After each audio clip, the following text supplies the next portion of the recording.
கர்த்தருடைய பரிசுத்த நாமம் மகிமைப்படுவதாக. இதனால் இந்த காலங்களிலே கர்த்தர் நம்மை அவர்கள் பலப்படுத்தும்படியே நமக்கு தெரிகிற வார்த்தை 1 கொரிந்தியர் அதனுடைய 1ஆம் அதிகாரம் அதனுடைய 10வது வசனம். சகோதரரை, நீங்கள் எல்லாரும் ஒரே காரியத்தை பேசவும் பிரிவினைகள் இல்லாமல் ஏக மனதும் ஏக யோசனையும் உள்ளவர்களாய் சீர் பொருந்தி இருக்கவும் வேண்டும் என்று நம்முடைய கர்த்தராகிய இயேசு கிறிஸ்துவின் நாமத்தினாலே உங்களுக்கு புத்தி சொல்லுகிறேன். கர்த்தருடைய பரிசுத்த நாமம் மகிமைப்படுவதாக. இந்த வசனத்தை கொண்டு நாம் தேவதேவர்களாகி நம்ம என்று அவர்கள் பலப்படுத்துகிறார். அப்போஸ்தலனாகிய பவுல் கொரிந்து சபைக்கு எழுதும் பொழுது, நீங்கள் சீர் பொருந்தி இருக்க வேண்டும் என்று இயேசு கிறிஸ்துவின் நாமத்தினாலே உங்களுக்கு புத்தி சொல்லுகிறேன் அப்படின்னு எழுதுறார். தேவஜனங்களாகி நாமும் ஆண்டவராக இயேசு கிறிஸ்துவின் ரத்தத்தினால் மீட்கப்பட்ட அவருடைய சபை, ரட்சிக்கப்படுகிறவர்கள் அனுதினமும் சபையிலே சேர்க்கப்பட்டார்கள். அப்படித்தான் நானும் நீங்களும் ஆண்டவராக இயேசு கிறிஸ்துவின் ரத்தத்தினால் மீட்கப்பட்டு ரட்சிப்பை பெற்றுக்கொண்டு கர்த்தரால் சபையிலே சேர்க்கப்பட்டோம். இப்பொழுது நானும் நீங்களும் அவருடைய மனவாட்டியாகிய சபையின் ஒரு உறுப்பாய் நாம் செயல்படுகிறோம், அவரால் செயல்படுத்தப்படுகிறோம். இப்ப நாமும் நம்முடைய வாழ்க்கையில கொரிந்து சபைக்கு பவுலை கொண்டு பரிசுத்த ஆவியானவர் எழுதுறது போல சீர் பொருந்தினவர்களாக இருக்க வேண்டும். அப்படி சீர் பொருந்தினவர்களாக இருக்க வேண்டுமானால் நாம் செய்ய வேண்டிய காரியம் என்ன தெரியுமா? ரட்சிக்கப்பட்ட தேவஜனங்கள் எல்லாருமே ஒரே காரியத்தை குறித்து தான் பேச வேண்டும். அவர்கள் பிரிவினை இல்லாமல் ஏக மனதும் ஏக யோசனையும் உள்ளவர்களாக இருக்க வேண்டும். இது நம்மை குறித்த தேவ திட்டம். சபை இப்படிதான் இருக்கணும். எல்லாரும் ஒரே காரியத்தை குறித்து பேச வேண்டுமானால் அது எதை உணர்த்துகிறது தெரியுமா? சபையிலே கர்த்தரால் நடத்தப்படுகிற தேவ ஜனங்கள் கர்த்தரை குறித்து மட்டுமே பேச வேண்டும். பரிசுத்த ஆவியானவரின் ஏவுதலின்படி அவர்கள் வார்த்தைகள் இருக்க வேண்டும். எல்லா ஜனங்களும் பரிசுத்த ஆவியானவரின் ஆளுகைக்கு உட்பட்டவர்களாக இருக்கிறார்கள். ஏன்னா ஆண்டவராக இயேசு கிறிஸ்து சொல்றாரு, நான் போன பிற்பாடு தேற்றரவாளனை உங்களுக்காக அனுப்புவேன் என்று.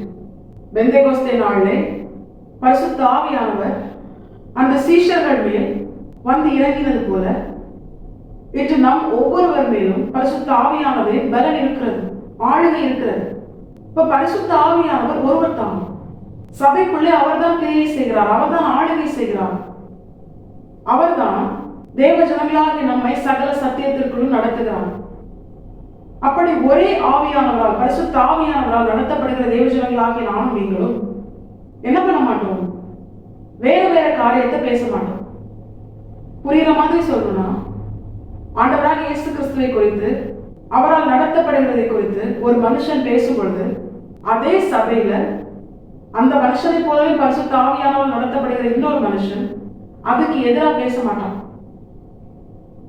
ஒரு மனுஷன் கர்த்தர் தன்னை எப்படி நடத்துகிறார் என்று ஆவியானவரின் ஆளுகையோடு அவன் பேசுகிற காரியத்திற்கு தன்னோடு கூட பரிசுத்த ஆவியானவரால் நடத்தப்படுகிற, தன்னோடு கூட சபையில் ஆராதிக்கிற இன்னொரு மனுஷன் அதற்கு எதிராக பேச மாட்டான். அதுதான் இங்க பவுலை கொண்டு பரிசுத்த ஆவியானவர் எழுதுகிறார். நீங்கள் எல்லாரும் ஒரே காரியத்தை பேச வேண்டும். அவங்க பேசுறது எல்லாமே வேதத்துக்கு உட்பட்டதா இருக்கும், ஒரே மாதிரி இருக்கும். ஆதியாகமம் துவங்கி வெளிப்படுத்தின விசேஷம் வரைக்கும் அநேக பரிசுத்தவான்களை பயன்படுத்தி வெவ்வேறு காலங்களிலே இது எழுதப்பட்டிருக்கிறது. அப்படி இருந்தும் இந்த எல்லா புத்தகங்களுக்கும் எந்த விதமான மாறுதலும் இருக்காது. ஆதியாகமத்தில் சொல்லப்பட்ட எல்லா காரியத்தையும் அதன் பிற்பாடு வருகிற அனைத்து புத்தகங்களும் அதை அக்செப்ட் பண்ணி தான் என்ன பண்ணிருப்பாங்க, அதை எழுதியிருப்பாங்க. ஏன்னா எழுதினது வெவ்வேறான பரிசுத்தவான்களா இருந்தாலும் அவர்களை பயன்படுத்தினது ஒரே பரிசுத்த ஆவியானவர். அப்ப அவங்க எல்லாருடைய எழுத்தும் ஒரே போல இருக்கு. இதைதான் பரிசுத்த ஆவியானவர் இன்றும் எதிர்பார்க்கிறார் சபைகளுக்குள்ளே. பரிசுத்த ஆவியானவரின் ஆளுகைக்குட்பட்ட தேவ ஜனமாகிய நாம் அவருடைய ஆளுகைக்குட்பட்ட சபையிலே ஆண்டவராக இயேசு கிறிஸ்துவின் மனவாட்டியாக உருவாக்கப்பட்டுக் கொண்டிருக்கிறோம். இப்ப நம்ம பேசுகிற காரியங்கள் ஒன்றுக்கு ஒன்று முரண்பாடா இருக்காது, எதிரானதா இருக்காது. ஒரு மனுஷன் ஆவியானவரால் நடத்தப்படுகிறானே ஆனால் அவன் பேசுகிற காரியத்திற்கு இன்னொரு ஆவியானவரால் நடத்தப்படுகிற மனுஷன் எதிர்த்து பேச மாட்டான், முரண்பாடா பேச மாட்டான். ரெண்டு பேருக்குள்ளே கிரியை செய்கிறவர் ஒரே ஆவியானவர். அதனால்தான் நீங்க என்ன பண்ணணும்? ஒரே காரியத்தை பேசணும். ஆனா இப்பொழுது சபைக்குள்ள இப்படி இல்லையே. அநேக முரண்பாடுகள், எதிரான காரியங்கள் எழுப்புகிறதே அப்படின்னு நம்ம தியானிச்சோம்னா அதற்கும் வேதம் நமக்கு தெளிவான பதிலை காண்பிக்கிறது. அதுதான் அப்படி வேதத்திற்கு எதிராய், பரிசுத்த ஆவியானவரால் நடத்தப்படுகிற காரியத்திற்கு எதிராய், பரிசுத்த ஆவியானவரின் வழிநடத்துதலுக்கு எதிராய் பேசுறது எல்லாமே பிசாசின் கிரியை. இதை தேவஜனங்களாக நாம் அறிந்திருக்க வேண்டும். இதை அறிந்திருந்தோமேயானால் யார் பரிசுத்த ஆவியானவரால் நடத்தப்படுகிறார்கள், யார் பரிசுத்த ஆவியானவரால் நடத்தப்படவில்லை என்பதை தேவஜனங்களாகிய நாம் அறிந்து கொள்ளலாம். ஆனா இதை நாம் அறிந்து கொள்ள வேண்டுமானால் நாம் பரிசுத்த ஆவியானவரால் நடத்தப்படணும். பரத்திலிருந்து அருளப்பட்ட பலன் நம்மே இருந்து அவர் நம்மை பலப்படுத்தி சகல சத்தியத்திற்குள் நடத்தி நமக்குள்ளே அவர் செயல்பட்டாரையானால், நமக்குள்ளிருந்து அவர் பேசினாரையானால், அவர் பேசுகிற காரியம், நம்மை கொண்டு அவர் பேசுகிற காரியம் எல்லாமே வேதத்தில் உள்ள சத்திய வார்த்தைகள். அப்ப உண்மையாகவே பரிசுத்த ஆவியானவரால் நடத்தப்படுகிற இன்னொரு மனுஷன் நம்மோடு கூட பேசும் பொழுது இந்த வசனங்களுக்கு அவன் என்ன பண்ணுவான்? அக்செப்ட் பண்ணுவான். எதிர்த்து மாறுதரமாய் முரண்பாடா பேச மாட்டான். தேவஜனங்களாகி நாம் யார் யார் பரிசுத்த ஆவியானவரின் ஆளுகைக்கு உட்பட்டவர்களாக இருக்கிறார்கள் என்பதை அறிந்து கொள்ள கர்த்தர் நமக்கு கற்றுத் தருகிறார். தேவஜனங்களாகி நாம் ஒரே காரியத்தை பேச வேண்டும். அடுத்ததாய் பவுலை கொண்டு பரிசுத்த ஆவியானவர் எழுதுகிறார், உங்களுக்குள்ள பிரிவினை இருக்கக்கூடாது. சபைக்குள்ளே இப்பொழுது அநேக பிரிவினைகள். அந்த காலத்துல, பவுலின் காலத்துல, நான் பவுலை சேர்ந்தவன், அப்பல்லோவை சேர்ந்தவன், நான் கிறிஸ்துவை சேர்ந்தவன், நான் கேவாவை சேர்ந்தவன் என்று அநேகர் தங்களுக்கு பிரியமான மனிதர்களை பிடித்துக் கொண்டு அவர்களை சார்ந்து வாழ அவங்க என்ன பண்றாங்க? பிரியப்படுறாங்க. ஆனா ஆவியானவர் சொல்றாரு, உங்களுக்குள்ள என்ன இருக்கக்கூடாது? பிரிவினை இருக்கக்கூடாது. ஏன்னா கிறிஸ்து பிரிந்திருக்கவில்லை. கிறிஸ்து எப்படி இருக்கிறாரு? கிறிஸ்து பிதா, குமாரன், பரிசுத்த ஆவி என்ற திரியேக தேவனாய் அவர்கள் இருந்தும் அவர்கள் மூவரும் ஒன்றாய் இருக்கிறார்கள். இதே போலதான் நாம் அனைவரும் வெவ்வேறு அவயவங்களாய் இருந்தும் நாம் சபை என்கிற மனவாட்டியில் ஒன்றாய் இணைக்கப்பட்டிருக்கிறோம். நம்மை செயல்படுத்தும்படியான தலைதான் ஆண்டவராகிய இயேசு கிறிஸ்து. பிரதேசங்களாகி நாம் என்ன பண்ணணும்? எந்த விதத்திலும் பிரிந்திருக்க கூடாது. தலையாகிய கிறிஸ்துவில் இணைந்திருக்கணும். எந்த ஒரு மனுஷன் தலையாகிய கிறிஸ்துவை விட்டு பிரிகிறானோ அந்த மனுஷன் தான் சபையை விட்டு பிரிந்து செல்வான். எல்லா விதத்திலும் ஒரு பிரிவினைக்கு உட்பட்டு வாழ்வான். கர்த்தர் சொல்றாரு, உங்களுக்குள்ளே பிரிவினை இருக்கக்கூடாது. முதலாவது நீ தலையாகிய கிறிஸ்துவை பற்றிக்கொள். அதன் பிற்பாடு அவருடைய மனவாட்டி சபையிலே, அவருடைய சரீரத்திலே நீயும் ஒரு அவயவமாய் கர்த்தரால் பயன்படுத்தப்படுவாய்.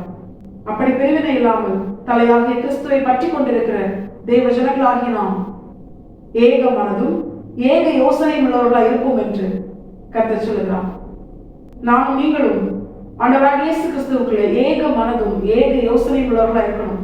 அதே போல நம் அனைவரையும் ஒரே பரிசுத்த ஆவியானவர் ஆளுகை செய்வதனாலும் நம் அனைவருக்குள்ளும் ஏக மனதும் ஏக யோசனையும் நிச்சயமா இருக்க வேண்டும். அதுதான் பரிசுத்த ஆவியானவரின் ஆளுகைக்கு உட்பட்டு இருக்கிறோம் என்பதற்கான அடையாளம்.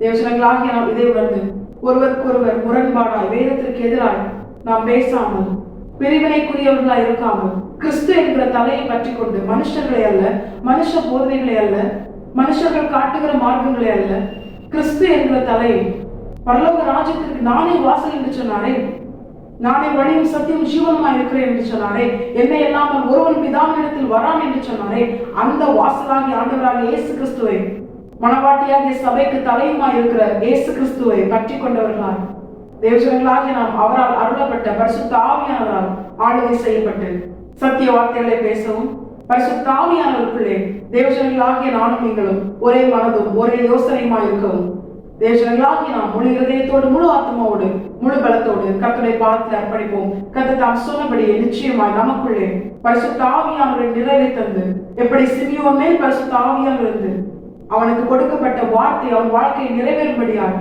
அவனுக்குள் இருந்து அவர் செயல்பட்டாரோ, அதே போல தேவஜனங்களாகிய நம்முடைய வாழ்க்கையிலும் பரிசுத்த ஆவியானவர் நமக்குள் இருந்து அவர் நம்மை ஆளுகை செய்து நம்மை குறித்த தேவ திட்டத்தை இம்மையிலும் மறுமையில் நிறைவேற்றி, இம்மையிலே ஆண்டவராக இயேசு கிறிஸ்துவின் ஜீவனாகவும் மறுமையிலே ஆண்டவராக இயேசு கிறிஸ்துவின் நித்திய ஜீவனாகவும் தேவஜனங்களாக நாம் சுதந்திரிக்க கர்த்தர் நமக்கு கிருபை செய்வது அதிக நிச்சயம். தேவஜனங்களாக நாம் இதை உணர்ந்தவர்களால் வசனத்திற்கு கீழ்ப்படிந்து வாழ நாம் நம்மை முழுமையாக கர்த்தரை பார்த்து அர்ப்பணிப்போம். கர்த்தாவே வசனத்தை கேட்ட அனைவரையும் ஆசீர்வாதத்தோடு நடத்துவாராக. கர்த்தருடைய பரிசுத்தம் மட்டுமே மகிமைப்படுவதாக. மரணாதா இயேசு வருகிறார். ஆயத்தமும் ஆயத்தப்படுத்துவோம். ஆமென். என்பலன் ஒன்றுமில்லை என்று நான் அறிவேன், அவர் பலனின்றும் குறையவில்லை.